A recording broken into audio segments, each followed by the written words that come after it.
Okay, welcome to the Lovecraft Easing podcast. So, Filthy Delphia, huh? Lives up to its name. Yeah, I grew up there. It hasn't improved much.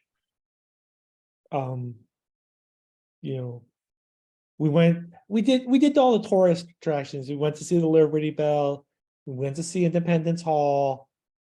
You know, we didn't even go in to see the Liberty Bell. We looked through the window to see Did the you Liberty Bell. did you Because it's lick a bell with a did it? big crack in it. Did you lick it? You ever lick it? No, you can't lick the Liberty Bell. Oh, okay. If you want it bad enough, you can be. You No. know, you know, Pete, don't say can't. You can do anything you put your mind to. Taste of freedom. Uh-huh. No. Taste No. the freedom. It tastes like nickels. Pennies, Oh, actually. So it's funny that you say that because Yes, Pete. in recovering from going to Philadelphia, I watched both Black Adam and Shazam Legacy of or Fury of the Gods. Well, I liked Black Adam. Well, first of all, you're wrong. Second of all, Fury of the Gods, like the other, is set in Philadelphia, and there's a scene where they use Skittles and like taste the rainbow is a big line. And That's really dumb. yeah. I tried watching it for free and couldn't. Yeah, well, that's why I was sick, so I was able to power through both Black Adam and Fury of the Gods. Yeah. Like I finished them and like, why did I watch this pile of steaming filth? That's what I said about the Flash the other day. It didn't make any sense. But Neither one of them makes any sense. no. Well, let's do introductions. All Mike, right. for those who are not watching but just listening. Mike Davis here with Lovecraft Easing. And the other guy talking was Pete Rollick. Hey, Pete. Hey, Mike, how you doing? I'm not doing very well actually tonight. I feel awful. Flare up. But you're Well, getting get over well. your Yeah, I'm on the last day of a Z-Pack tomorrow. yeah. I'm glad you're getting there. So it's been a tough week for you. Past 6 or 7 days. Don't cough on me. Yeah, thanks. Oh, And sorry about that virus. yeah. Alan Hughes is here. Hey, Alan. Hello.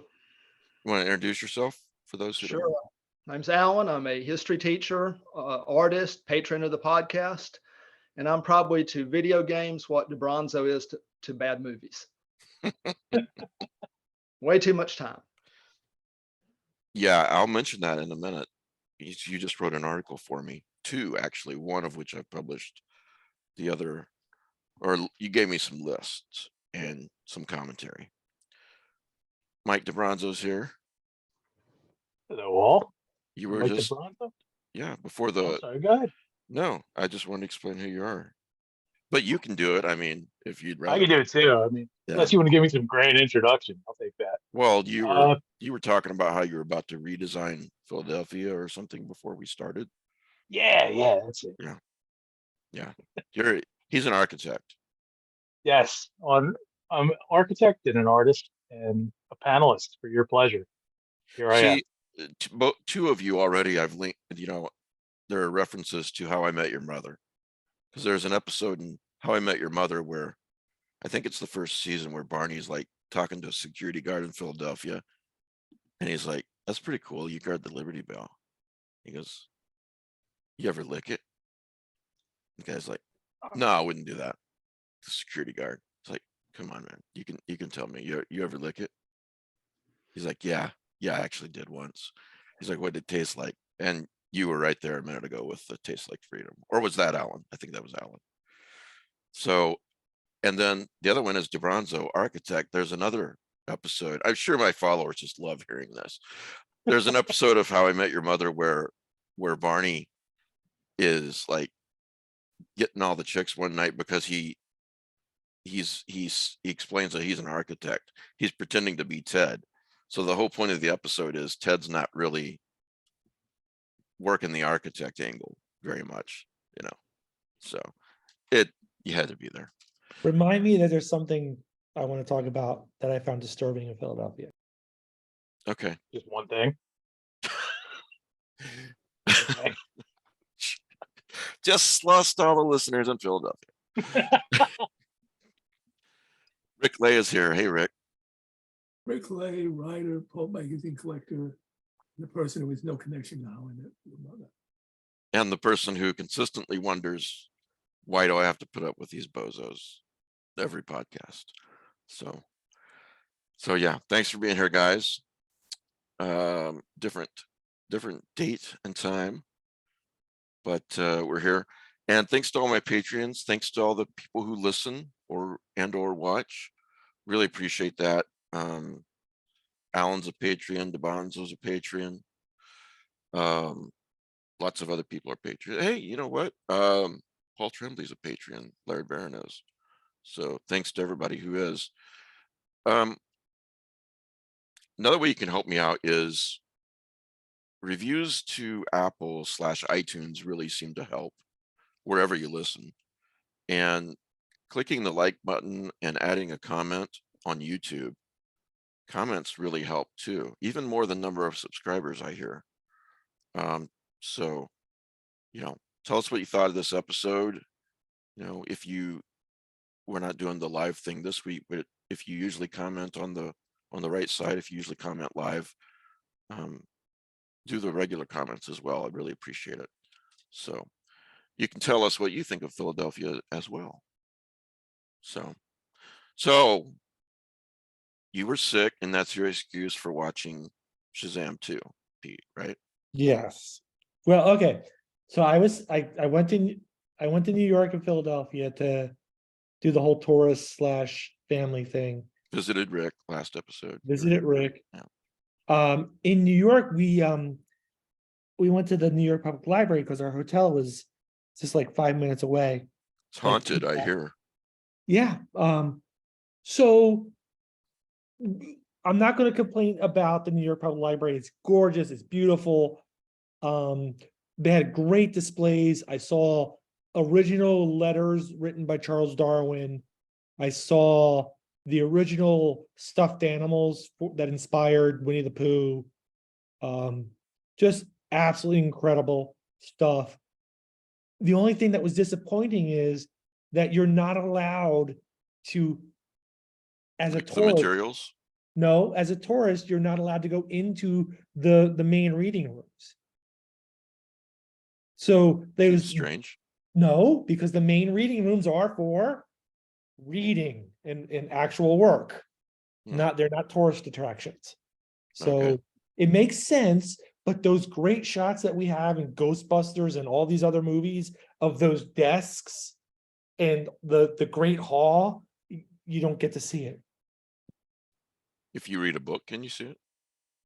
You have to have something, ready to be checked out, Oh, I see. and taken into the hall You for have reading for you. You have So to have academic credentials. I don't think so because it's a free library. But- Is what I was asking, if H.P. Lovecraft knew a book was in that library, Huh? check it out. Yeah, it was just something we didn't want to have time to stick around for. Okay.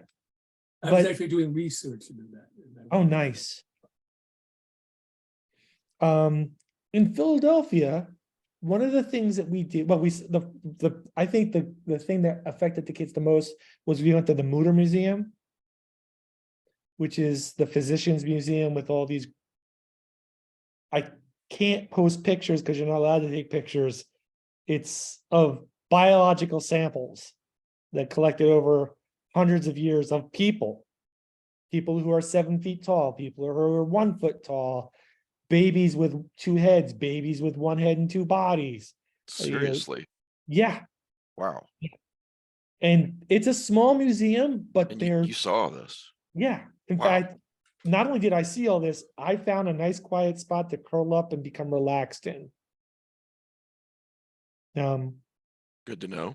There's one whole section that this Italian professor collected the skulls of people who had died, and he had their name, their age, their occupation and how they died. And Just one random, guy, random people or weird people? just Weird looking. random people that he collected. He collected their skulls, As you do. as you do. Yeah. You know. Oh, Now, and and there's a, you would never, some of these collections you would never be able to create now. But this place has been here for hundreds of years. And where in was fact, this museum the Mutter Museum, in New York? it's in Philadelphia. Philadelphia. Although there have been some people who have attempted to collect skulls. Sure, as one does. Yeah. So yeah, it's a very interesting place. But one of the things I noticed is because I've been there as a kid in maybe high school. So that was like 40 years ago, maybe. And I don't think anything has changed. Because I don't think you have to. I think that maybe there's a few additions here and there, but the vast majority of stuff is still the same. Cool. But It sounds like something I'd love to see yeah, if I was there. right. Yes, there's like the gallstone. It's a uterine cyst the size of a basketball. There's grapefruit-sized kidney stones. Oh, Yeah. So and you're not Just- allowed to take pictures, not allowed to take pictures. but you saw someone there doing it. No, You didn't. no. All right. You So here's the most disturbing thing. We went to the Philadelphia Mint. And in the hallway, before you're not allowed to take pictures in the Mint for obvious reasons. But in the hallway of the Mint, there are frescoes, paintings of people, smelting and pouring and shaping coins. And it took me a few minutes to realize that all of these people doing this work are 5-year-old girls. And I'm like, what? Is this? I kind of really, I pointed it out to my wife and kids, and I'm like, that's kind of weird. Who decided that this was the right? I mean, obviously, this is probably decades old, and it's been in place for decades, if not longer. But it's kind of weird just to see like these images of a happy young little girls in like sundresses, smelting and pouring hot molten metal to make That may coins. not be 100% accurate. No. You I know, just like the sundress wearing that to smelt. yeah. Kind of weird, right? The happy part as The well. happy part, right? Yeah. Yeah. And there's like, they got this little girl in her blue sundress and her glove on, and she's got a hammer and she's hitting the press. And I'm like, what is this? Does this make, I'd like to do more research on it, but I'm just not that into it. But maybe I am. You'd like to, but Isn't you're this- finding it a hard time to care. Is this the Anyway. plot of Indiana Jones and the Temple of Doom? Where they take the little kids and they put them in the mine? Yeah, it sounds Yeah. like that. Sounds like child labor. Yeah. The Oh. Philadelphia. And Soon the to other be- thing, go ahead, Alan.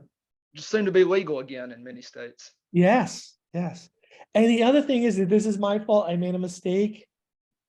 Huge mistake. I had the opportunity in New York and I didn't get any New York sushi. And I had the opportunity in Philadelphia and I didn't get any Philadelphia sushi. So I decided that, the restaurant that we took my mother out to dinner, their whole one side of the menu is nothing but sushi. So I got in the middle of nowhere, Pennsylvania, sushi. And that's why you got sick. I'm not saying that's why I got sick, but I am kind of remembering that the sushi was kind of warm. There you go. So, yeah, And yeah. Anyway, so the point of all of this is that it's a Don't go to cautionary Philadelphia. tale. Yeah. It's Don't a go to cautionary tale. I So, love no. Don't get me wrong. there are people and places in around Philadelphia that I love, but just it's not the best tourist town. So Anyway, Kelly Young, I will have a link to this in the show notes, has got a chapbook out called Infernal Combustion by Kelly Young, illustrations by Ben Hansen, and it's at strangeeons.net. There's only 35 or 40 left, aeons.net. So yeah, check it out. Pretty cool. This particular author has written, Mike, I treasure our friendship. Thanks for your constant support. Wait, did Kelly write this? Yeah, okay. Yeah, pretty good read. You guys read this, right? Yeah, I really enjoyed it. I was impressed. Matt really liked it too. He's not here, but said it was very cinematic, which makes sense. Kelly being a screenwriter and all. So, yeah, get them before they're all gone. So, Alan, you went to see The Flash? I went to see The Flash. I enjoyed it. So I guess you want me to go first on that, or Sure. okay. well, Well, it's been, tell us why you're wrong. okay. I did go see it with kids, and but I would be one to go back to see if my opinion holds up. It's not a perfect movie, but I don't expect greatness out of superhero movies. I think what really sold it for me was the second act. It was really excellent. Michael Keaton was awesome. Everybody who's people who criticize the movie aren't criticizing Keaton in this. I think Supergirl was great. Wish there was more of her.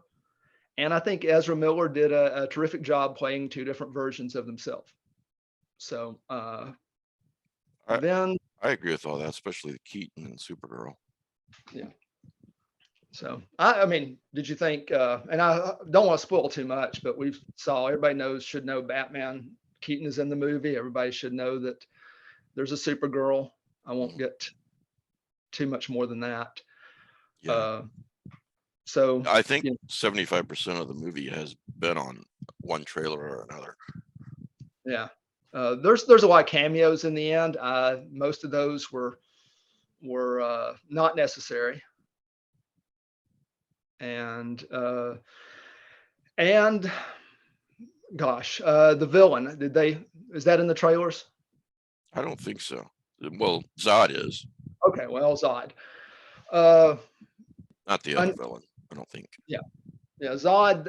I understand why Zod had to be the villain. I mean, his coming is the established climactic event in the DC movie universe, but it didn't really have the urgency that it should have.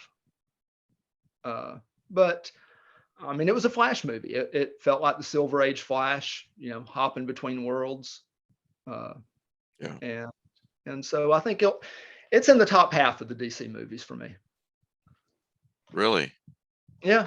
Yes. I mean, It struck me, first of all, the CGI seemed mostly terrible, which I'm willing to forgive if I like the story.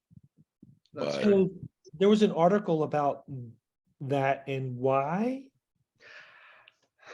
So the ending, there is when they do, I guess it's the version, if you know your Flash history, the cosmic treadmill, when he travels through time and he ends up in this CGI effect where he can see the different possible paths and the different possible universes, and it's done with a kaleidoscope effect, and it looks like a video game. They defend that as a choice, that if they went super realistic, but you can leave it up to yourself to decide if you think that's I'm going to go with no on that. That's not good reasoning.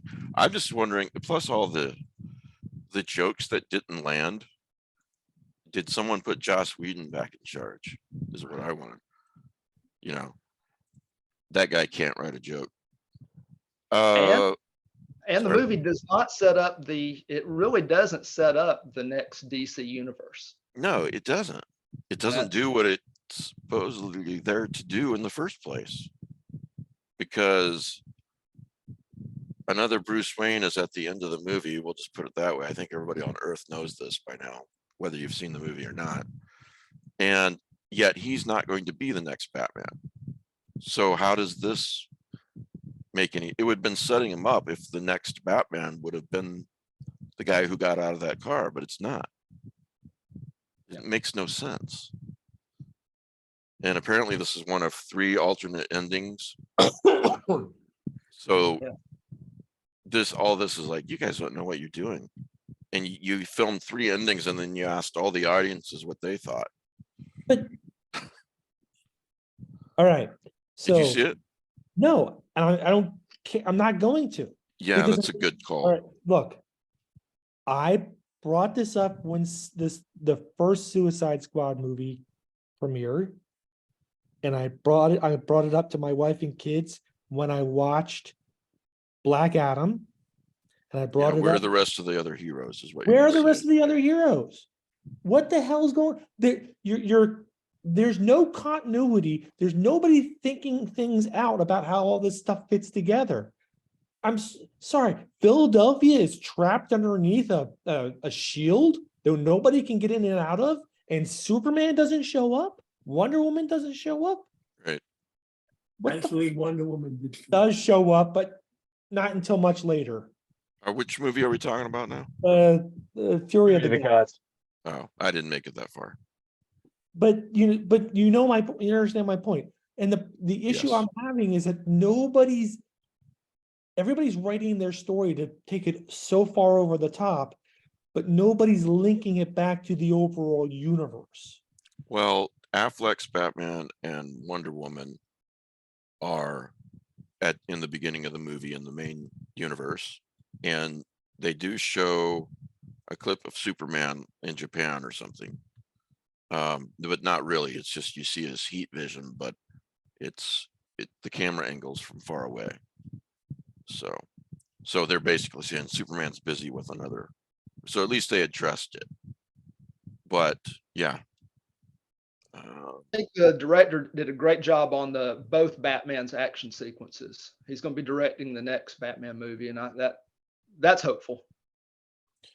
Yeah, I did like both Batman. I've liked Affleck since the beginning, but although at the end of that sequence, or the end of that scene, when they're all on the bridge, I was looking at Batman's suit and I was like, man, that looks awful. That did not look good at all. And then the whole thing with accidentally being caught in Wonder Woman's robe and all these dumb remarks. Yeah, that's right out of the Joss Whedon playbook. You're So, talking about his costume that was in one of the trailers, right? It's the blue and gray, like the 70s blue and gray. yeah, but mostly about his chest. It looked really weird. And it looks like they tweaked the costume. It was like clunky, right? So a lot of Yeah, body. Yeah. looked very weird. Have you seen it, Mike? No, I haven't seen it yet, but like before you guys started talking about it, it's kind of like maybe I'll just wait for that one to wind up on back. Yeah. Look, I wish I could go back in time and not see it. it's going to be on Max next month. You know that, right? Yeah, and there's no stakes in it because everything's starting over again. You have Aquaman, and then Well, here's it's the all new. thing. It's doing not that great with the box I read office. And I'm all for it because it doesn't deserve to do well.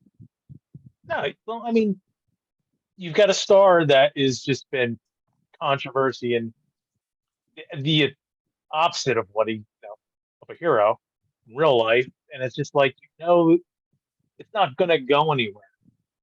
I haven't seen it, so maybe there's some, like you guys just said, you confirmed it, like doesn't set anything Well, up. I'm sure they're going to use that as an excuse. Oh, Ezra Miller is why people didn't come see this movie. No, it sucks. That's why. And Ezra Miller is one of the reasons, but that he's not the only reason. He's not even the biggest reason. I mean, the opening sequence with Flash saving the babies at the hospital and everything, I thought I was watching a comedy. And I it like really, that. it just seemed to go on and on and on. You know, I don't I know. think that may have been their special effects budget blown on that part. Yeah, could be. But So, if I had, yeah. I was just gonna say we had a Man of Steel, we had Wonder Woman. Would have been nice if you had a Batman movie that Yeah. had Affleck, so you would have had the three Trinity. It's just because it's closing out, and And of course, he's probably the main protagonist in Justice League, Zack Snyder's Justice League, but Yeah. you know, amidst other protagonists. But yeah, he never got his own movie without any other heroes It in was- it. they're supposed to do the Deathstroke one after Justice League, but it never happened. He dropped out. And if you look at scenes from Man of Steel, which is 10 years old, everything in there looks top notch. And Yeah. compared to the Flash, which came out 2 days ago, there's something, I don't know. It's just, Well, all of these superhero movies are working the CGI artist to the edge. yeah. There's- Have we all seen Guardians of the Galaxy Volume 3? Not No. yet. Yeah, that was actually really good. I enjoyed that. I Where? enjoyed it too. I feel like, I think we got cheated out of at least one movie, maybe two, but because of the pandemic. But yeah, Guardians of the Galaxy 3 was pretty good. Yeah. Well, And you legitimately cried at some points. Yeah. Yeah, it was a real heartbreaker. we'll have to see it. There's I don't know who's showing it, but there's a documentary about the making of Jurassic Park and the special effects for Jurassic Park and how bad is the game-changing movie. And that the guy who did that was told not to. He basically went against his boss's direction and created all that graphic animation. I'm really gonna. I don't watch a lot of documentaries, but I think this one that might be important to Yeah. take a look at. I'll Because check it out. even today, Jurassic Park looks great. Yeah. Compared to some, that technology is what, 30 years old now? Yeah. And You it's had. I'm Yeah. sorry, Peter. no, go ahead. It still looks good. It looks. You had Stan Winston in his studio doing the physical effects.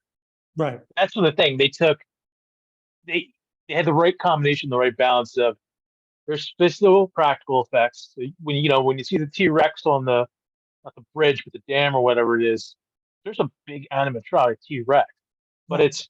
they merged it with the CGI. One complements the other, Right. and then you get to the later movies, and it's just CGI. It's kind of like the Lord of the Rings, The Hobbit.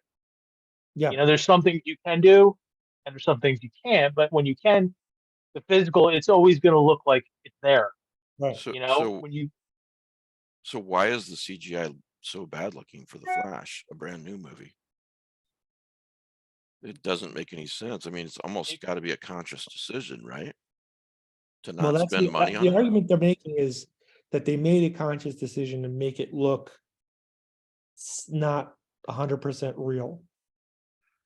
Like a They little. added CGI to the uniforms too, like to Mm. Supergirl's uniform actually looks better in a photo still than it does in the movie. Mm. There's Okay, look, I'm unapologetically a Zack Snyder fan. I love that trilogy: Man of Steel, Batman v Superman Extended, and Zack Snyder's Justice League. Okay, and I realize that not everyone's going to feel that way, but a hell of a lot of people do. If you are going to change everything, the first problem, the problem with Zack Snyder's trilogy is that the studio wouldn't stop micromanaging, and so you get the theater cut of Batman v Superman, which made no sense at all. And then you have the the Joss Whedon, which is basically the studio cut of Justice League. And did I enjoy every single moment in Justice League? No. Do I really need to sing those ladies singing Aquaman off to the ocean? No. On a rewatch, I fast forward through that part because I just don't care. But for the most part, it's the Justice League that I've been waiting for since I was a little kid. Reading Justice League comics and wanting to see this come to life. And if you are going to go in a new direction, at least the movie should be good. That's my point. So Well, After think- those three, what's next for you on the DC movies, Mike? sorry. After Mhm. after that trilogy, what's next for you in terms of what do you prefer after that for the DC movies? Oh, if I was in charge? No, I mean like of the 10 DC movies that have come out Oh, after those over the three, last like 15 or 20 years or 30 years. the 10 movies in the current DC Oh, universe. in the current. Swamp Uh, Thing. I don't know if I can name 10. I mean, I did There's enjoy four. Black Adam. I couldn't get through Aquaman. I couldn't get through either of the Shazam movies. I really enjoyed Wonder Woman, the first one, not the second one. James Gunn Suicide Squad. No. Okay. I like the uh, second Suicide Squad better than the first one. Yeah, agreed. And I think everyone I- tends and to I- feel and- the same way about that. And I think that the second Suicide Squad addresses my problem with continuity. What, the kryptonite bullet? Well, no, the whole idea that, whenever there's a catastrophic event, the big superheroes don't show up. Oh, And right. in this case, Starro was only out there for about 15 minutes. Yeah. So, there's no time for anybody to really show up. But, Yeah. the rest of the storyline is still important. I would love I would love another Justice League movie where now they know each other. Bruce and Diana know each other in Justice League, but everyone else is just getting to know each other. And I'd love another Justice League where they've found that camaraderie that you see in the Justice League comics. So, but then you flip over to animated. We've got Warworld coming out. That's going to be a lot of fun. Justice League Warworld, something like that. Really look good. Yeah. And I'm looking forward to, this is out of continuity, so it doesn't really answer your question, but I'm looking forward to the Batman Part 2. I do think we've been really lucky. We've had 4 Batman this year and last year. So that's really something. If more than another Batman movie, what I would really like is a Batman series where you can take your time and Batman interacts with the different characters of not only Gotham, but the Justice League pop in once in a while, like what happens in DC Comics. So I don't know. We've probably beaten this dead horse too much, but I'm not happy where DC's heading, and as far as I can see, they brought it on themselves. And we'll wait and see if Ezra Miller is going to be continuing to portray the Flash. Yeah, you were waiting to see if the movie made any money. If it made a lot of money, then you were going to forgive him being an asshole and a predator. And if it didn't, then you're going to kick him to the curb, which is probably what's going to happen. Right? Yeah. Okay. I would say so. The person I feel sorry for is Grant Gustin. Oh, from the show. Yeah. Why? He got to make 9 seasons of the Flash. Yeah. He's filthy rich. No, I feel sorry for Sasha Cale. well, yeah, there's that. But, here, Grant Gustin did a really good job, did everything that DC asked him to do. And held together. And, in my opinion, The Flash was the more popular show than Arrow and, Legends of Tomorrow. Yeah, go ahead. I'm sorry. But, and they kicked into the curb. Well, You know? I'm a big fan of the Flash as a character. Not as much as especially in the comics. I think in the TV show and the movie, he's pretty fucking irresponsible. But for the most part in the comics, Barry Allen is a responsible guy, and he's not this young guy as he is in the TV show. Right. He's looked up at Wally West, looks up to him. Barry knows everything. And I don't know. My point is, even as a fan of the Flash, I don't think I've made it past season 3. It's just a lot of stuff in the show does just not make sense, even when you're trying to calculate it in that world. Yeah, don't worry about that. It's just, Yeah. it's So- just, yeah, you're right. There is that issue, but it's a soap opera for comics fans. Yeah. Well, I really hope that Sasha Cale gets to be Supergirl again, because she deserves it. I mean, Ezra Miller's got plenty of money. So does Michael Keaton. So does Ben Affleck. She is the newcomer, and she deserves to play Supergirl again, and I hope she does. So anyway, Strange New Worlds, moving on. Episode Oh. 1. This is a great show that in season 2, episode Starts off with a 1 really bad episode. has really, what are they doing? We can't. Rolex rule is invoked here. We can't spoil it for people yet. Agreed. But is it spoiling to say that it's really stupid and makes no sense? Is that a spoiler? Okay, so I was just thinking, I know why you don't like it. I was just thinking about the financials. If you have enough money to do what they did, why do you need more? You built what they did. That's something that only planets do. I don't know right? what you're talking about, because I made it through 20 minutes and had to stop. Who else watched it all the way through? So, Mike, you know what I'm talking about? DeBronzo. Yeah, without spoilers, there's a big surprise, so to speak. Yeah, Maybe I should finish watching it just so I can see if I but agree with you. that's something that usually takes a planetary government to do. Yeah, we don't want to give spoilers. Well, Yeah. I'll say this, which is not much of a spoiler, because it's in the first 10 minutes, maybe even 5, definitely within the first 10 minutes. I'm not buying Spock deciding to steal the Enterprise. I'm just not fucking buying it on that You find that little illogical? of evidence. On just that.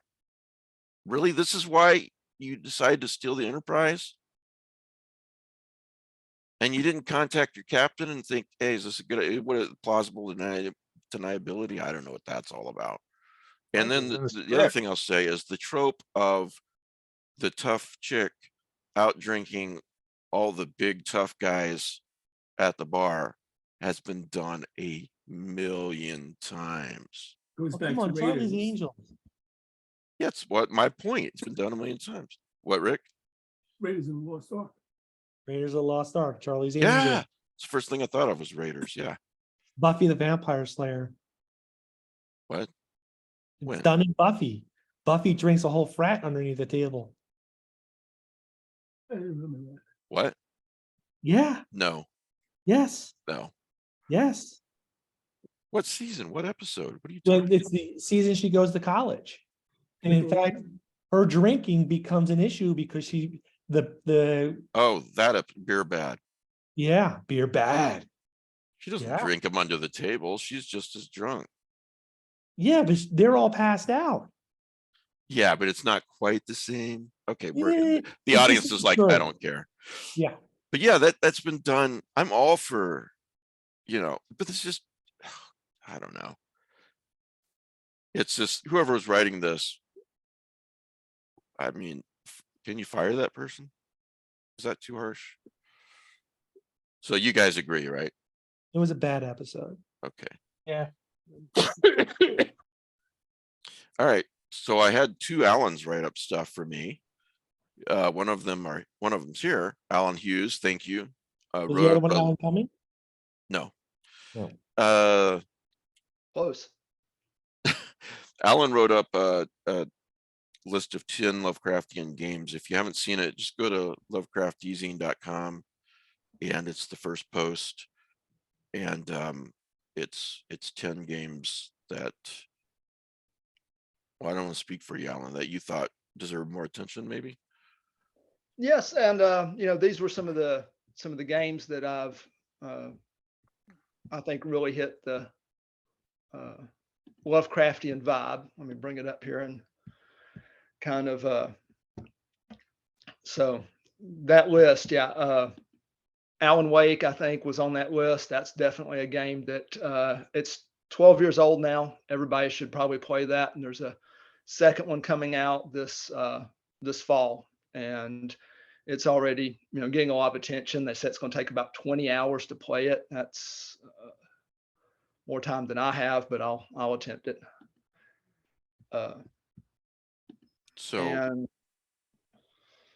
yeah, it's a good list. Now, I get comments like, you forgot this one. No, we didn't. No, he didn't. He's naming some games that he likes. It's a personal list. that's that- top. Sorry. Yeah, that's the 10 that I kind of wanted to focus on. I have, since I made that list, come out with a couple of more that I would suggest people do. Let me look over it. Signalis is really new, and that's a pretty short game. It's retro style, and it's probably more Stanley Kubrick, but it does reference The King in Yellow, and it's a science fiction setting. You also are giving me a list that's meant to be more complete, which I'll post on the Lovecraftian Games page. It'll include these and quite a few others. Yeah, I would say if I redid the list now, the top 10 list, I would put one game on there that it's on the expanded list, and the title alone is like a Lovecraft story that never got wrote. It's called No One Lives Under the Lighthouse, and it's a short game. You can play it in a couple of hours, and I was genuinely scared playing it. Oh, wow. What's it called Yeah. again? No One Lives Under the Lighthouse. Is that on Steam then? It is on Steam, it's on Xbox, and it's on PlayStation. And you start out as the keeper of a lighthouse. You have to fill up the oil, and each game is broken down into days. You maintain the lighthouse, and then something starts messing with you. Things go missing. Wow. And you find it, and there's also a door in the bottom of the lighthouse, but like the title says, no one lives under there, but you don't want to go under it. It's only $6.99 on Steam. Yeah. And that's the director's cut. Yeah. So it genuinely frightened you. Yes. Can't say Play that about a lot of games. Play it in the dark. Okay. Dredge, that's a new one. Yeah, Dead very popular. Space. Oh, I mentioned Control to you a couple of weeks ago in an email. Yes. That was 75% off the other day. So Yeah. I was like, man, I can't not buy this. It was just a few bucks. And it's set in the Alan Wake universe. And okay. yeah, and so it's probably even, it's not a scary game, it's not a horror game, but there's definitely elements of cosmic horror. And once it connects to Alan Wake, I think they're building something really good there. Alan Smolling wrote a nice companion article for Patreons only, and I posted it on Patreon yesterday. And it's a companion article to the Patreon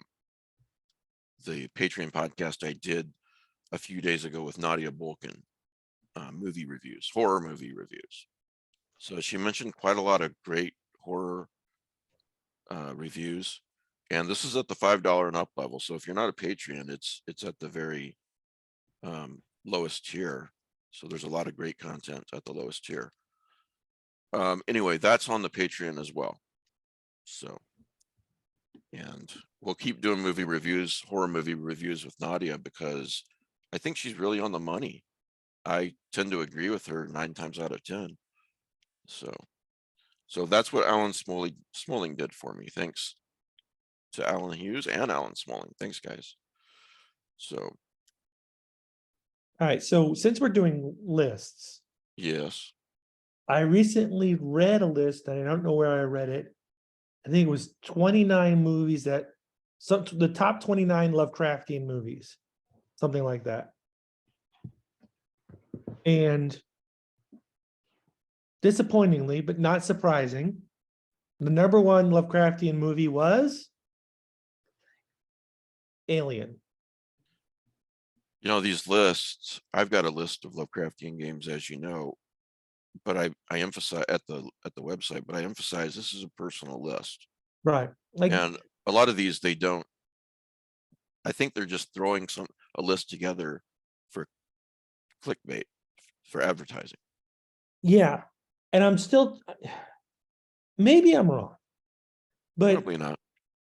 for the life of, look, Alien, H.R. Geiger, great graphics, fabulous use of, viscous and gore and fluids and biomechanics. I love a movie that has a lot of viscous and fluids. Yeah. Yeah. But there's no cosmic horror there. You doesn't work as a cosmic horror film. I don't see it. And You know, I've got it on my list, but it's funny that you bring it up, because last time I thought about the list, I thought the same thing, that maybe I was reaching a little too far with Alien. so in my mind, Alien is a classic Victorian horror story. A bunch of guys are in a carriage traveling down the highway. No, it's They a see haunted. It doesn't matter if they're traveling. It's a house. there's a house with a light on. Maybe it's a lighthouse or whatever. It catches their attention. They go in, and they all get killed. Okay. The fact that you dressed it up with graphics and called it, and it's an alien, you could easily rewrite it as a demon or a devil or a werewolf. It really just doesn't work as a cosmic horror story. Could be characterized as a haunted house story of sorts. Yeah. But, I'd Yeah. love to hear other people's opinions on this, but, I'd like to see why people think it's Lovecraftian.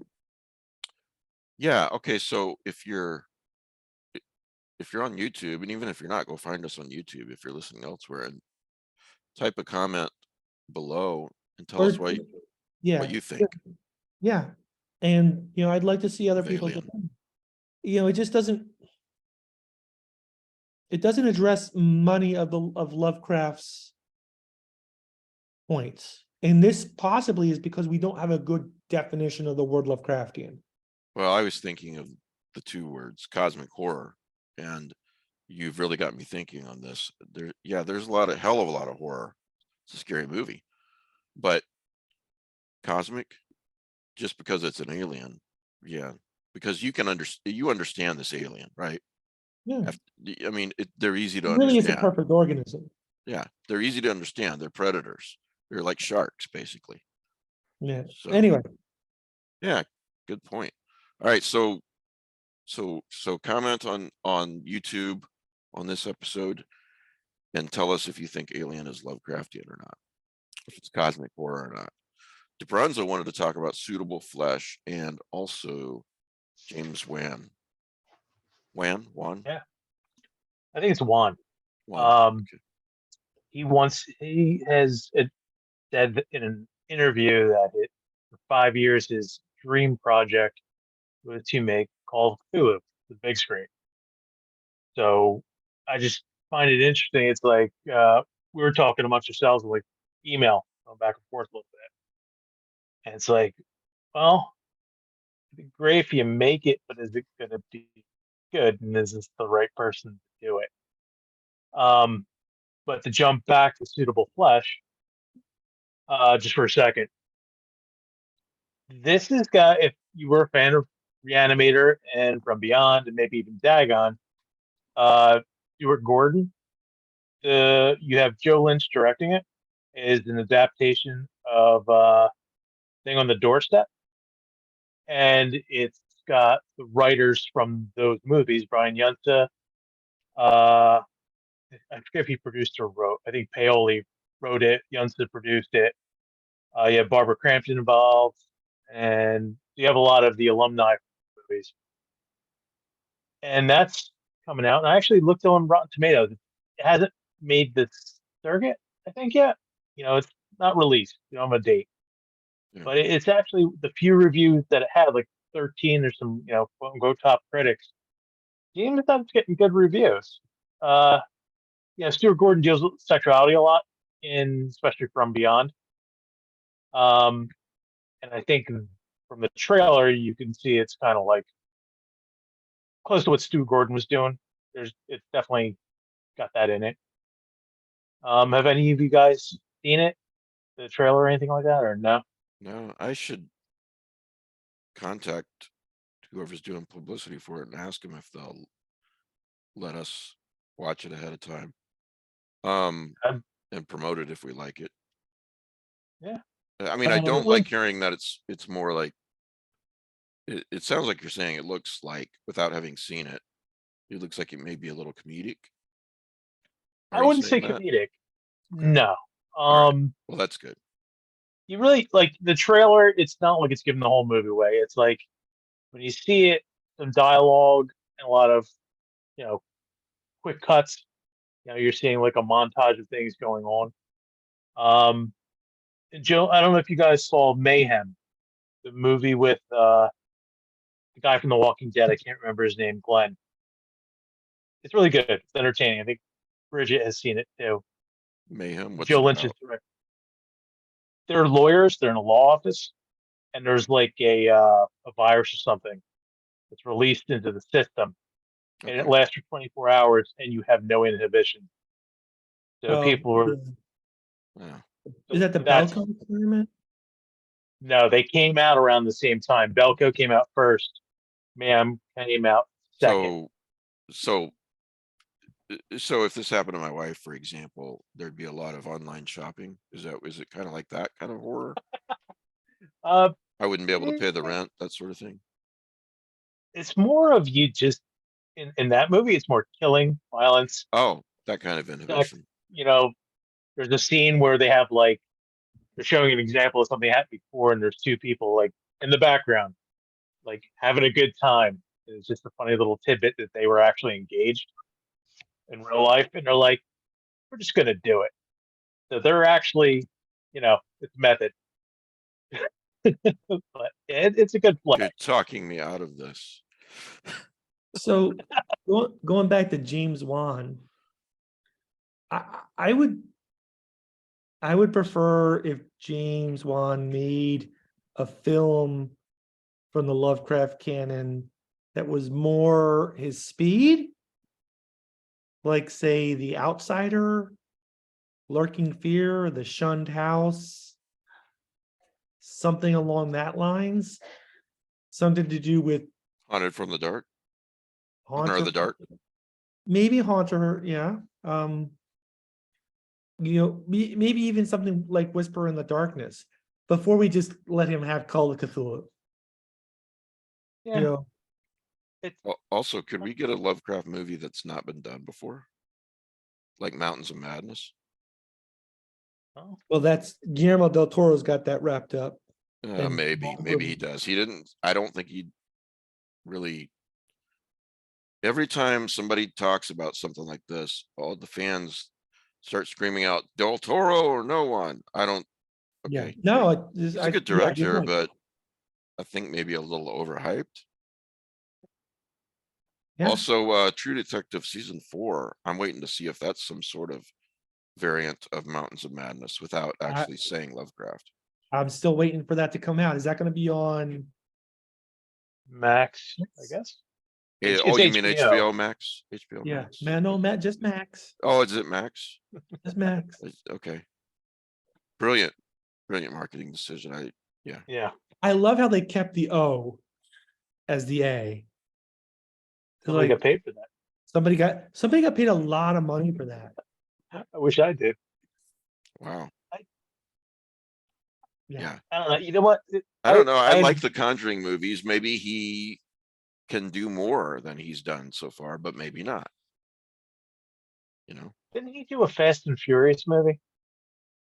I know he did Aquaman. I know the other movies, but I just picture it being like a CGI heavy. I think the argument it was is a- there were a few tentacles in Aquaman, therefore he's the perfect Lovecraft director. and his movies have made money. You know, Aquaman made a shitload of money, so it's probably like, well, we'll give it to him. But I mean, I don't think it's a definite thing. He says it's his dream project that he's trying to get done. So everyone, every Lovecraft fan out there immediately went nuts, and one way or the other, I'm for it or I'm not for it. Yeah. Yeah. I just think I just think he should start out smaller with a more adaptable story, and then show what he can do. Yeah, And thing on the doorstep you mentioned though, I got a disagreement. Look, we've had a couple of good thing on the doorstep movies, right? The Die Farby. Wasn't no, the that's That's Color of Space. that's Color Out of Space. Space. I'm thinking, yeah, okay. There have been But a lot of bad thing on the doorstep movies. yeah, that's right. There was a good independent one though. That was done. Can't remember who directed it though, but I should because I'm friends with him on Facebook. Might be on my list. But yeah, it's definitely out of what he's not in the same vein as what he's done so far. You guys are definitely right about that. Yeah, I envision, I don't have a specific name to handle it, but just kind of like us all personally would have our idea of what we would want to see, or the mood or the setting, the tone of the movie, Yeah. how it looks. It's just like I just don't see him doing it justice. I don't know. It wouldn't be my first choice. Yeah. It's Carpenter and what's his name? Del Toro. The guy who did Avatar, Cameron. Carpenter and Cameron. You want Cameron would to be do the a two? Lovecraft movie? Well, look, James Cameron used to do a lot of shitty films when he started out, and some of them are horror films, and some of them are pretty good. So, he has that background. I would love to Do see you the think he- HBO HS get a fraction of either of those movies' budget and do their adaptation. Like they've already done Call of Cthulhu, but just any Lovecraft thing, Yeah. they know what they're doing. Yeah. Yeah, it's funny to when you see the film of Call of Cthulhu from the The H.P. silent Lovecraft film, Historical yeah. Society, and then you see the outtakes and the behind the scenes, and they really did an incredible job with literally no budget. Yeah. The labor of love. Yeah, and Yeah. But not only is it a labor, there's a lot of awful labors of love though. They did a great job. they did a great job with, and it's not that they didn't have any budget; they had a budget, but But not really. But not really. Right. There's a lot of cardboard there. Yeah. But that reminds me of the story about Like Absentia. well, yeah, but when David Lynch made Dune, he contracted out the construction of Caladan, the throne room at Caladan. If you remember that great flowing stairway that lady Jessica comes down. Never seen it. Never will. Oh, you've got to see this. So there's this huge, like 5-story tall, it looks hand carved wooden stairway that the lady Jessica comes down to greet, everybody. and it's absolutely gorgeous, and it's only in one scene. And the thing is that because of communication issues, it was made in Central. They had the set was in Central Europe. They had a limited budget, and they just hired carpenters to make this for this one scene. Well, the carpenters had no experience in working on movie sets. What they had experience in was making houses and furniture. So they fucking carved the stairwell. The whole thing. It's real, or it was. It's like, it's in the film for like 10 minutes and then it's gone. And like, yeah, we're done with it, destroy it. And it's this massive piece. It's real. And it's gone. You know, imagine having that kind of budget to do Call of Cthulhu, right? Yeah. Yeah. Anyway.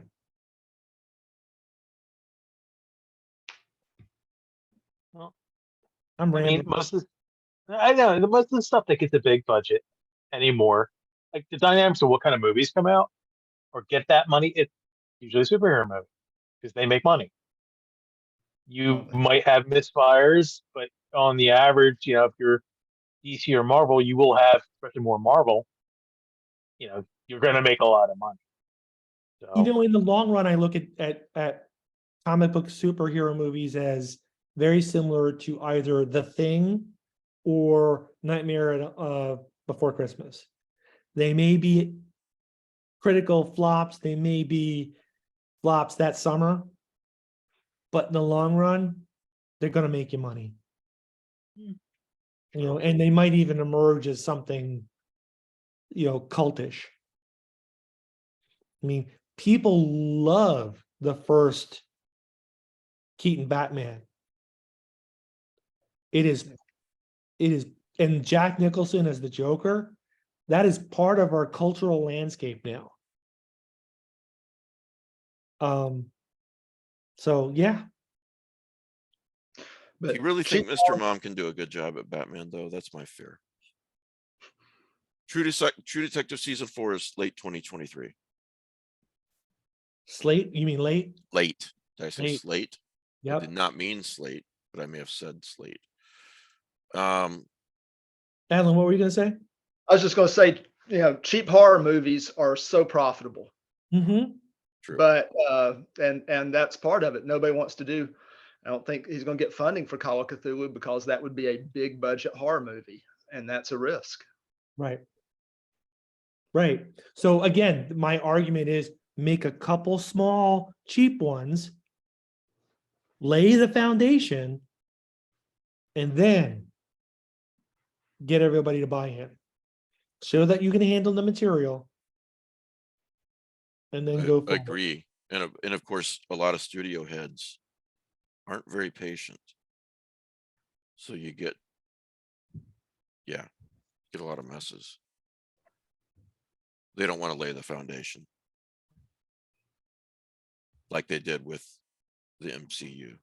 Brilliant job of laying the foundation. Yeah. So Now, going back, because I tried to go back and watch some of those films. Some of those films are not going to stand the test of time. Some of those films are actually, I look back and like, yeah, that shit is boring. which one? Give me an example. Like the second Iron Man film does nothing for me anymore. Thor: Dark World is awful. And I'm pretty Yeah. sure, Not disagreeing with anything yet. I'm not sure that Thor: Love and Thunder is good. Oh, couldn't make it through. That one either. It's kind of cute, but I'm not sure it's good. It's like, but It's enjoyable, but it may not be yeah, it may not stand the test of time. like a lot of James Bond movies. Yeah. Speaking of cute, just to go back to Strange New Worlds for just a second only, but it just seems like to me that they're trying to be a little cute with it. Like the cast, the crew is just so I don't even know how to word this. There's not a lot of command structure. You know, They're I very like- relaxed on the bridge. yeah, yeah, they're very relaxed on the bridge. That's a really good way to put it. I- It's like a parent trying to be friends with their child. You got to be their parent. You know, Spock isn't really being the second in command. He's being everybody's friend, from what I've seen. And everyone likes each other. I want Right. Yeah. McCoy Spock. We need the McCoy Spock dynamic. Right. So one of the things I was thinking of, because there's Don't agree with me, Oh. Spock. It makes me nervous. the whole first season of Strange New Worlds has as a subplot to it his death, his inevitable death. He knows it's coming, and it's part of it's throughout the season. And they use that really, really well. And there are some great episodes where they lighten up that tone. There was a hint of something darker coming in season 2 in this first episode at the end. I guess I'm gonna have to watch it. And I'm just wondering if they're doing this light episode to give us something, happier to chew on Does before, light have to mean bad?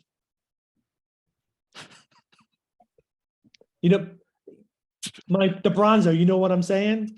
Yeah. I, Because, yeah. yeah, I agree. Though. It's not But so when it's a serious episode. When you get to the end of that episode, it's like, presumably that's going to be the big arc.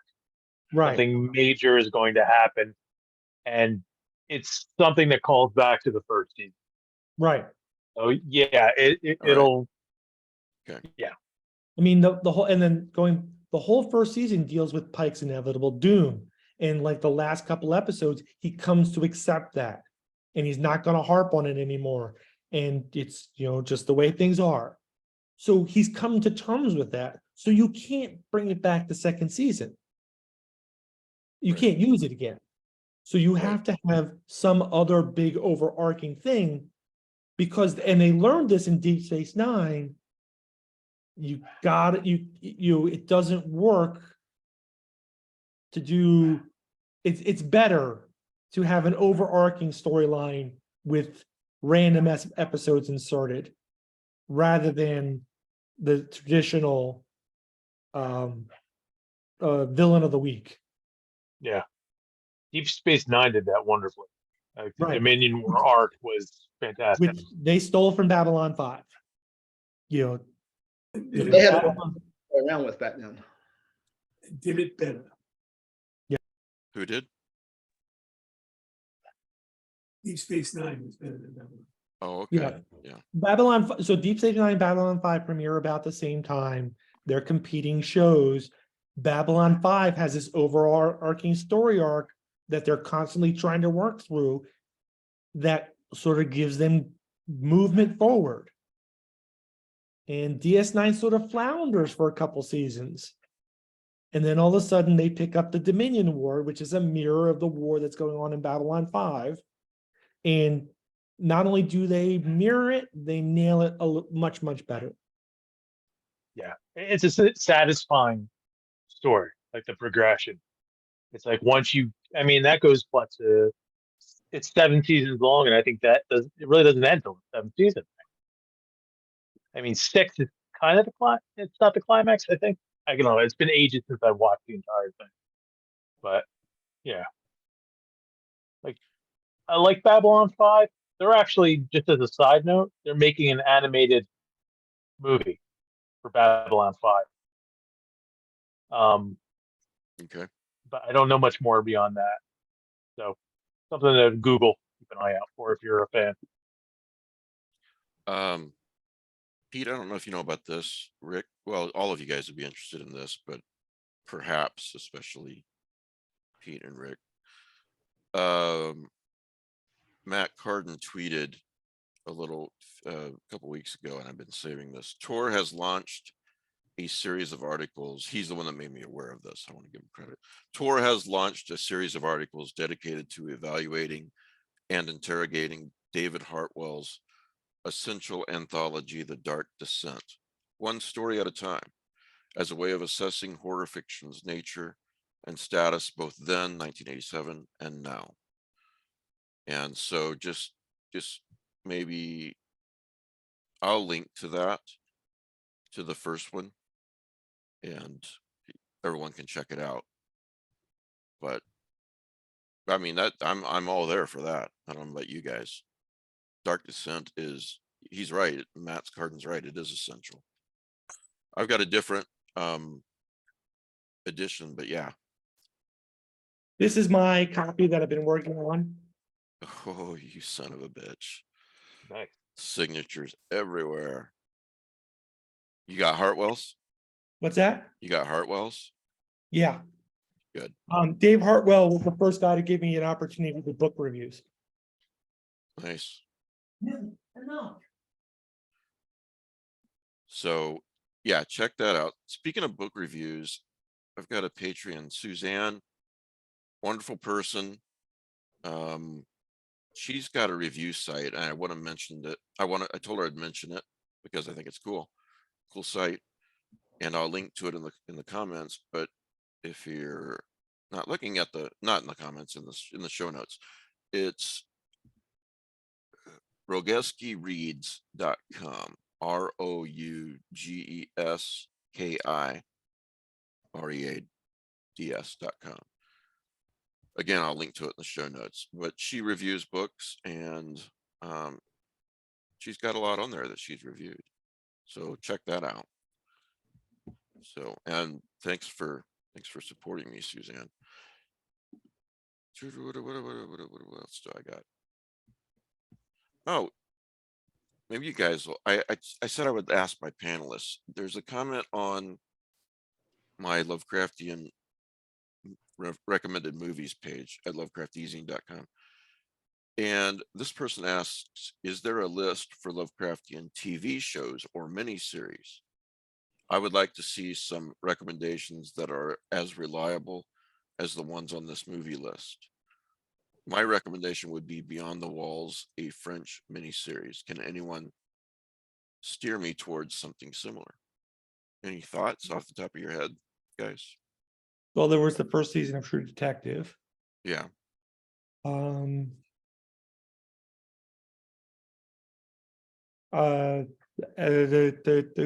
Del Toro thing he just did. Cabinet of Curiosities. What about that one about that one on Shudder? That's Dead Wax. Dead Wax. Yeah, you knew exactly what I was talking about, didn't you? That's a good one. Dead Wax. What was the one? The something files, or the guy who was doing the tapes? X, and that's not Oh, Lovecraftian. well, the X President Files. Files. Archive. There are some, or are there? Is there any? Yeah. The what files? It was the Archive 81. Archive 81. Thank you. Oh, That's an excellent. That's a I good. did enjoy that. I can't believe they didn't get renewed. Yeah. Yeah. We had those guys on the show They did a really good job. when it came out, if you remember. Yeah. Well, if we're doing series and we do podcasts, then the Left Right Game. No, he wants TV series TV series. and TV miniseries, whatever. Rick always brings up, was it Dark Spectre? Dark Intruder. Dark Intruder. That was a made-for-TV movie. Then we might as well bring up Kolchak. There's a couple good Lovecraftian episodes there. I don't know if I've ever mentioned this to you, Pete, personally, but they have been, they will be, or whatever. It is pretty. You really? Have I mentioned once it or twice. before? I may have mentioned it in passing. You have. Okay. Yeah, we could put a list together. Yeah, I'd appreciate it. There are some Twilight Zone and Night Gallery episodes. I'm sure there's some Outer Limits. Thriller. Say that again, Rick. Thriller. Thriller. Yes. Or he's got a thriller. He gets some good Robert Blackett. he or she may have been asking, is there a TV series that it all bends that way? I would say Well, very, Lovecraft very Country. few. Lovecraft Country, yeah, I don't know. Maybe the Your first mileage couple. varies. Yeah, Sorry. your mileage varies. Yeah, mileage varies, and if we're doing series that they're okay, some of them are Lovecraftian. You Yeah. mentioned Twilight Zone. God, I can't think of that episode in the first season that I Monsters. and when the sky was open. Yeah, that's Monsters. Monsters. Oh, Monsters. from the 80s? Yeah, It did, it was like a really, really bad version of Night Gallery.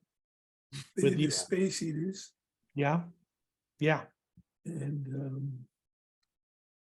the one with the down far below. Yep. The listeners gotta walk the are dog. furiously writing down all of these right now. Guys, I gotta walk the dog. I'll be back as soon as I can. But if you Alright. guys leave it out, you Yeah. can leave it out. All right. Thanks, Pete. Any others before we move on? Nothing off the top of my head. I'd have to sit down and think about it. Maybe Google a bit, refresh my memory. Yeah. Well, if you guys do come up with a list, None of Mike email me. Flanagan's shows are very Lovecraftian, are they? None of your what? Mike Flanagan's TV shows, none of those are very Lovecraftian. No, more gothic. Yeah. Which isn't to say I don't enjoy them. I do, most of them. So we mentioned tour, mentioned that, oh, I'm gonna include this link too, but just real quick in passing. I came across a web page. Every paperback from Hell ranked from worst to best.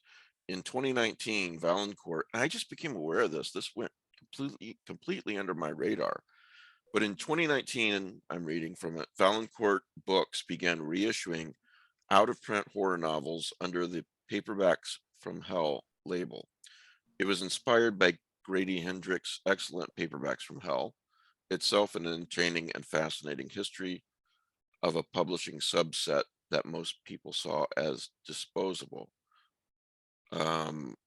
So he's got like his 12 favorites, or not the 12 favorites, the ones that have been issued so far.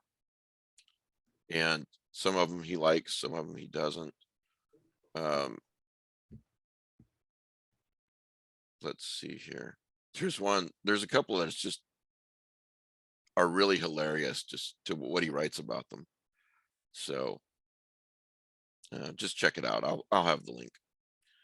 And what else? I think that might be it. Although, no, DeBronzo, this is you, right? I'm just curious, does anyone have a movie where they were really enjoying it and the filmmakers made a creative choice that ruins it for you? That was you, right? Yeah, that's me. Yeah, I was just curious because there's one that I put it in the email Yeah. that specifically just pissed me off when I was in the theater. So High Tension. it's called High Tension. It's from the early aughts, I want to say, early 2000s, and it's a slasher. It's a French slasher. When French horror movies were kind of like with that new wave, where you had a lot of flicks like them. That I'm trying to think of some other Jeffs off the top of my head, but it's like 2/3 of that movie is great. You're into it, and then it's like he does a twist, and it just sucks the air out of the room. And it's just like, no. It's like watching somebody, going in for the touchdown, and they just start, duking and dancing and drop the fucking ball. And I went to go see it when it opened, and I got on like a matinee, so I'm like the only one in the theater. So, mother. Yelling at the screen. Yeah, it was one of those things. Like, at least I don't look like an asshole in front of people, but I'm still an asshole in public. I was just wondering, is there? I don't want to. I mean, I could go into spoilers and explain it, but I was more curious about. Is there anything that you guys have seen or like, damn man, why did you do that? I've been trying to think since I read your email. I'm trying to think of one. I'm sure that There have been some. I've got one, Glass. Oh yeah. You're right, Rick. Oh my God, you're right. That was going so great. And then this went off in another direction. And they completely. It. Can we talk about this with spoilers? Probably not, right? Has it been Been a 5 while. years? Or does anyone actually even out there care about spoiling Glass? A couple of years. Well, what happens to Bruce Willis's character, I will just say, really pissed me off. Alan, you got anything? It didn't ruin the movie because it's a classic. But Hitchcock's Psycho, cutting to the guy giving a 5-minute lecture at the end. That kind of, Oh, when he's explaining everything. yeah, it kind of took the steam out of it. But Alfred, it what were you ruins it. thinking, Alfred? Yeah, I had another one, and the life of me, I just like can't remember what it is. Maybe that's a good thing. 'Cause maybe it would just be too much. I'd get triggered. I think Hitchcock had the audience at the time, he had to give it. That's a good point. That's true. Yeah, that's a good point. I'm just wondering what Pete would say. This episode will go down in history as Pete was going to say something really brilliant, bring up some like 5 movies, but no, thanks to his dog, we're going to have to Wait, suffer in Oh, ignorance. he's back. Oh, There we he's go. back. There we go. What was the Okay. question? The question is, I'll let Mike Bronzo do it. This is his question. This is what I emailed earlier. Is there Yeah, any you may have seen movies- the email, Pete. Yeah, is there any movies that you've seen where going great and you're really enjoying it, and the filmmakers all of a sudden do something that just unravels or pisses the movie or pisses you off? Like, why did you make that change, or why did you do that? It kind of submarines the whole thing. Rick came up with Glass. Mine was High Tension. There are movies that do that. The one I'm thinking of is Death Proof, but that's intentional. You know what I'm saying? Which when he gets the tables turned on him. Yeah. I mean, But it's well, not just a twist. It's a yeah, I twist know. I that know. I really was pisses you off. satisfied with that. I don't know. I've been thinking about it for a couple hours, and I can't come up with one that I like. I mean, there's a lot of Quentin Tarantino films that do that, but that's intentional. Hitchcock does it, it's intentional. Alan brought up Psycho at Psycho, the yeah. end.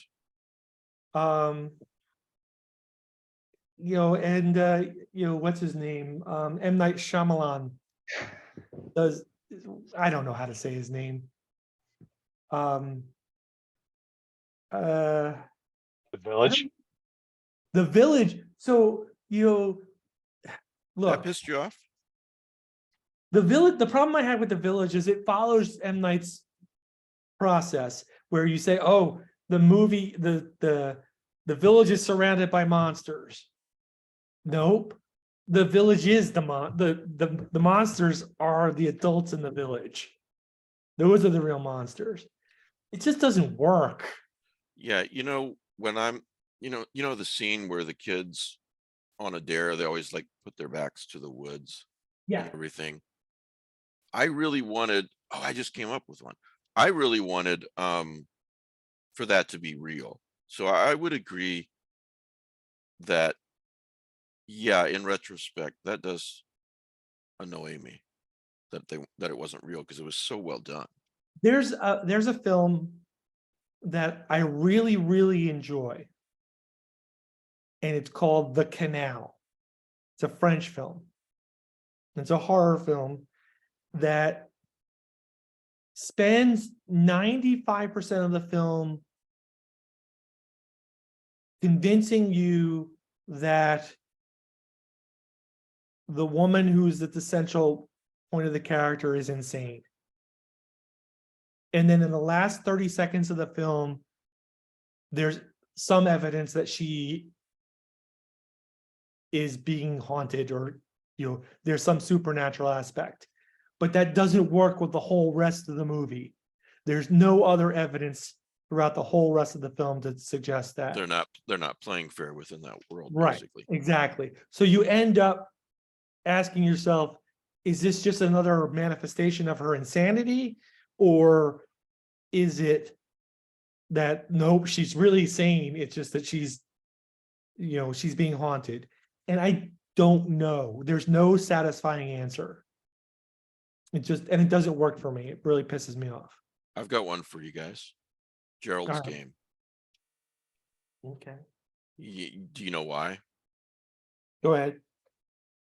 I really wanted the moon guy, what was his name, to be Oh, yeah. supernatural, because it was so creepy. I really wanted it him was to be some creepy. sort of supernatural being of some sort, because that was the only part of the movie I even enjoyed. Oh, really? You didn't like that? That's not Flanagan's fault, though. It's the stories. I didn't enjoy the novel either, and I'm a King fan. But yeah, I really wanted. Is it Mr. Moon? Mr. Moonlight? Something like that. Really cool name. I can't remember, but it's something to do with the moon. I knew that. Be right Yeah. back. Yeah. Moon spells moon. DeBronzo. Even though there was a natural explanation for him, he was close to being a ghoul Yeah. as you could be. Yeah. I really wished he was that or some sort of supernatural being, Rick. Could have almost been a Janus revolution. I'm sorry. We could have gone for a Janus revolution. Two explanations. It really is the being. So I came up with one. Probably think of more at 3 a.m. I think I've got another one. Sure. From Nadia Bolkin's list from the podcast the other day. I watched her recommendation, The Tall Man.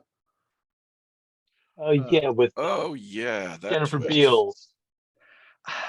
I not a bad movie, but I think the explanation, the twist at the end, I didn't care for it. I got to agree. Okay. Yeah. Yeah. Okay. Yeah. Cool question, DeBronzo. What were we gonna say? It's just I read an article about the movie, that I picked, and I'm like, oh yeah, it brought it up. I'm like, I remember being in that movie theater going, what the hell? So yeah, that's where that came from. I'm picturing not alone. you at what, 35, standing and shaking a fist in an empty theater. Damn you! Speaking of Death Proof, I did have another one that it was like, maybe that came out the same time, I don't know, but I'm the only one in the theater. Then another guy walks in, and he watches the Planet Terror, and then it's the fake trailers. And before Death Proof starts, he just looks over at me, and we're like, big theater. He's all the way over there. I'm all the way. He goes, "What the fuck is this?" I'm like, he starts complaining to me. He's like, what the fuck? Nothing makes sense. What the fuck? And I'm like, he just walked out. And I'm like, it's a movie. It's okay. Like, Go I to didn't make it. I'm just a viewer. The one, DeBronzo, the one that comes to mind that actually works, that makes me fall on my seat laughing, is Blazing Saddles. All of a sudden, 3/4 of the way, 9/10 of the way through the movie, we break the fourth wall. Yeah, it's great. It works perfect. And it works. It's such small hands. I gotta say, I love fiction that breaks the fourth wall if they do it right. Yeah. Yeah. Screw you, I'm working for Mel Brooks. Slim Pickens at his best. So, yeah. If you're interested in that sort of thing, there is and I've mentioned this before, but it really bears mentioning again. Here it is. There is a collection called Strange Little Horrors and Other Stories. And there is one of the story, it's by Amy Cross, who I've attempted to contact, but I've never heard back from her. Anyway, Strange Little Horrors and Other Stories. There's a story in there called Sitcom. And I really wish, and this is on Kindle Unlimited too, guys. So I really wish you guys would get it and at least read this one story. Although there are other stories in the collection that I enjoyed. Anyway, it's called Sitcom, and it does this theme. And I'm not just talking about the fourth wall, but I'm not going to mention what the theme is or what the trope is. It does it better than any story I've ever read or any movie I've ever seen, even high budget ones with great directors that have done it well. So I'm really interested in you guys reading it and shooting me an email. And again, help me out and comment. Speaking to the listeners, help me out and comment on the YouTube video. Read this story and then in the comments, you might want to put the word spoiler first, but tell me what you think of that story. Again, it's a short story called Sitcom in a collection called Strange Little Horrors and Other Stories by Amy Cross. So yeah, there's that. I think we're about done. Anything else before we go? Good to see you, Alan. Thank you for thank you Yeah. for the games write up. Enjoyed it. Thank you. Oh, yeah, a lot of people have looked at that page, and I'm sure Steam's happy you wrote it as well, because I linked to all the games on Steam. Although they weren't just PC games, but all of them did have PC editions, I think. Yeah. Well, I'll get that longer list may keep growing. Yeah, So that sounds great. There's a question that SP Muskowski, our friend friend and author SP Muskowski, asked on Twitter that I'll save for next Sunday. What makes the perfect cosmic horror story for you? And I really liked her response. And maybe you guys think about it for this coming podcast. Her response, though, was my reply. She says, the most ordinary thing in the world, a long drive, a late shift, a rest stop in the middle of the night from which something really not okay emerges. This is it for me. It's all about how it's told and how the story elements fit together. I thought that was a brilliant response, because I feel much the same way about weird fiction and cosmic horror. And her reply is very evocative too, isn't it? A rest stop in the middle of the night, that sort of thing, where the potential is there on something that's actually ordinary. So Dennis Etchison wrote a story that's pretty similar. They only come out at night. They only come out at night. Yeah, exactly. So Yes. I want to bring us up something that we All right. didn't talk about. We have a few minutes left. The Stoker Awards are this weekend. And Yes, they were. our friend Robert P. Ottone won the Stoker for The Triangle, his Lovecraftian apocalypse novel. A Lovecraftian book won the Stoker. Yeah. That's great. So Yeah, congratulations, Robert. He's gonna he's gonna be on the show again on August 13th. well, there you go. He's also very supportive of other writers and artists. In fact, he asked me if Todd Kiesling, who I've had on the show before too, could join him that Sunday, because Todd has a new book coming out as well. Cold, Black, and Infinite is the title of that, by Todd Kiesling. That's a great title, isn't it? And Robert's is The Vile Thing We Created. So is Lovecraftian one, I haven't read this yet. Yeah, it's Called Triangle. called The Triangle. He won for Superior Achievement, a young adult novel. Oh, it's young And- adult. Yeah. And I blurbed it. Indoctrinate them early, I say. And it's a really good book. I really enjoyed it. Okay, good. And yeah, Triangle by Robert Ottone, Ottone. Yeah. Thank you, Pete. He has a new, yet, I can't spit it out. He has a new, fairly new novel out. The Vile vile thing Things that We we Created. created. Yeah. I Yeah, saw it on Kindle. I just that's haven't the had one we're a going chance to talk about. Speaking of which, I've been trying to get you guys these books to read earlier. Be sure to check the Lovecraft using the upcoming guests. If you guys don't have something, speaking to the panelists, tell me. That includes you too, though, Alan. We really appreciate you being a patron on all you've done for me. I believe I got you guys Paul's book. Paul's the guest this coming Sunday, The Beast You Are. So I think I gave you guys, Paul gave me a digital copy of it, and I sent it to you guys. So I don't And I have got a the- signed copy. Yeah. I don't have the list in front of me, but I know that Cassandra Call wrote one for Breakable Things. And I think Mercedes Yardley won for Fracture. Okay. I can't, Rebecca Allred was nominated, but I don't think she won. But Oh, yeah, no, really? Oh, yeah, I love Rebecca. yeah, I know. She's a pathologist, a good writer, and a patron, and really has been there for me the past month, answering questions about pathology, questions about, the mass in my neck and so forth. She's really been there. I appreciate it. I'm sorry she didn't win, but she was nominated. Yeah, there are a lot of good nominations this year, a lot of good books out.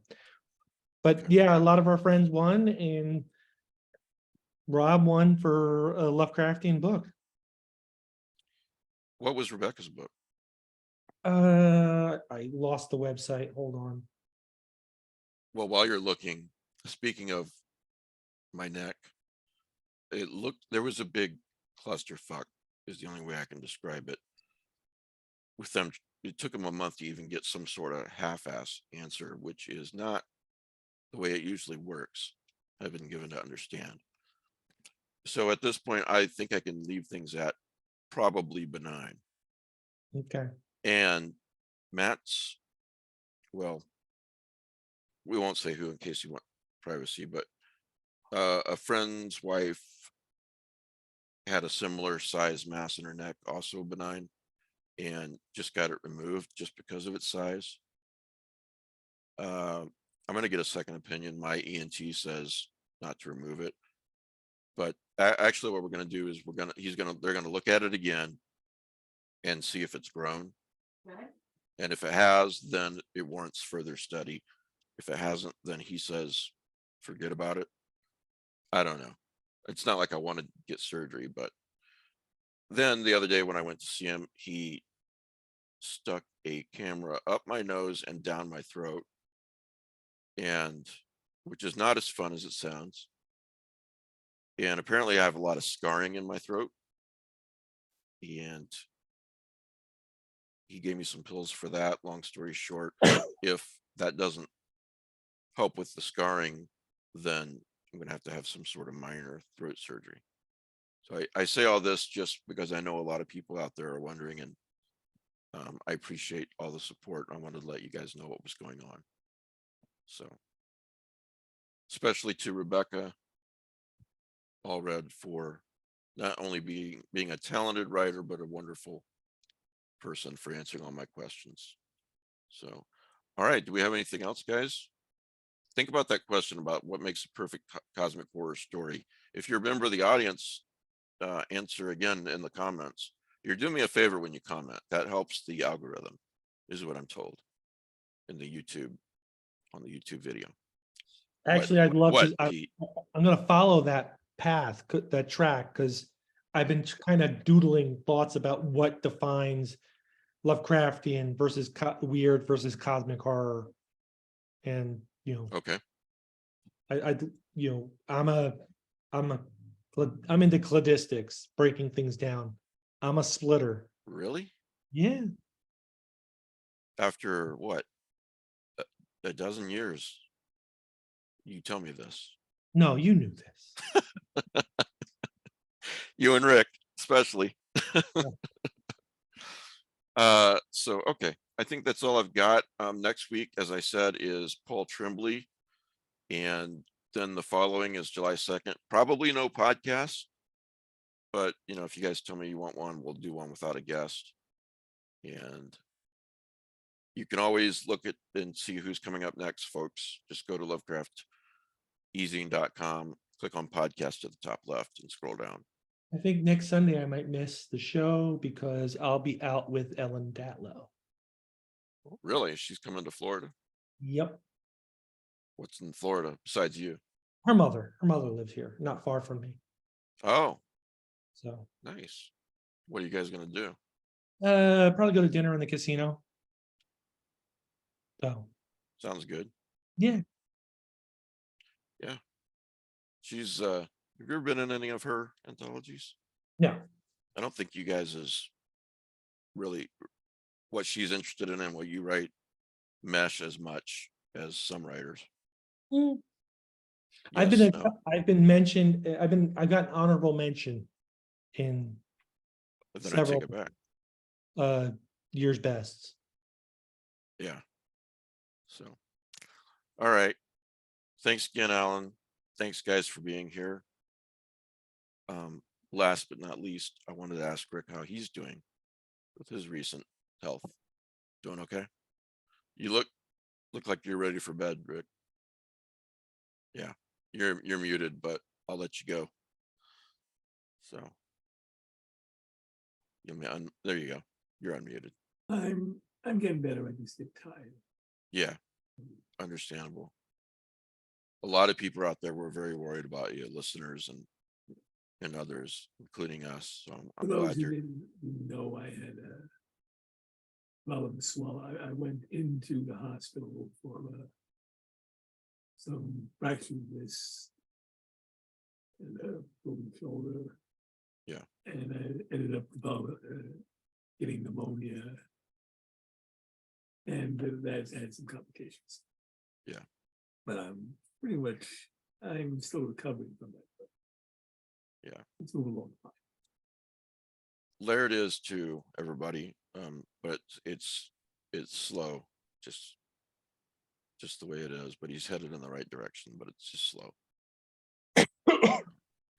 All right. Have a good night. Thanks for please join the Patreon. Everyone, follow me on social media. Lovecraft Ezine, twitter.com/Lovecraft Ezine, and on Facebook. And we will see everybody next week with Paul Tremblay.